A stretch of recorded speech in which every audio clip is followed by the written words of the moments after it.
for the past couple weeks? It was huge. It's been such a tough go week in and week out with the things that have been happening, the results that have been taking place. The come to work every day and it's kind of a beatdown, and come to practice every day and it's, and not so much the approach, but just the feeling of we're going to, as we said, we keep digging, we keep scratching and clawing, and some positive results are going to happen, for us. And for that reason, I was happy because I've been saying all along how hard they've been working as a group, and we're able to, get a chance to see some of that work pay off, and it did. So, that was good to have happen for them. Still, the loss is something that, without a doubt is not acceptable. So by no means is that anything that we're saying was okay, but it was from a unit standpoint, there were some things to draw from. Since those guys seem to do some good things, how do you balance with guys coming back from injuries? How do you balance that? It's one in that, your performance and how you practice and all those things determine how much you're going to play. And, the thing is, at the start of the season, I said to the group, look, we're going to have to count on each and every one of us at some point in time throughout the season.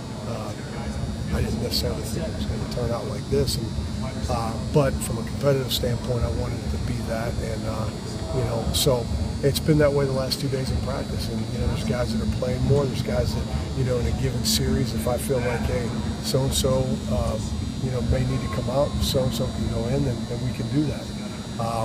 Sometimes the linemen, especially the offense, feel like that five is the only five that's going to play and it's never going to change. And they feel like, well, they'll never, I say they'll never come out, but they tend to stay in for the continuity and so forth. Well, now we have some guys where if there's a guy that needs to come out, we can do that.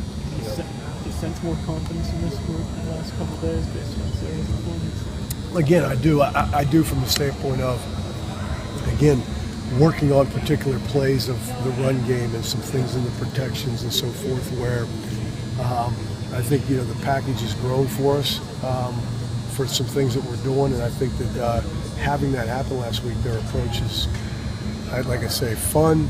I don't know if that's exactly the right word, but, they're looking forward to improving, building on. So, there's a different feeling in the room, different bounce in their step.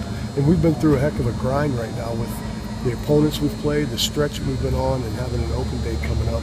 It's more of a mental break coming up as much as it is physical. And I think that's the toll it's taken on a lot of the guys on the team. It's just a reality. I mean, each week you're getting up for the opponents that you're playing and the quality opponents and the intensity and the mental state. It's coming at the right time. Coleman's home is flared. How's he looking just in terms of health? He's moving around well. It's progressing. It's just the healing process and so forth. He's being very, like all of them with the way they've approached practice and meetings and so forth. He's working hard at getting better each and every day. So we just take it one day at a time. Thank goodness it's a night game. So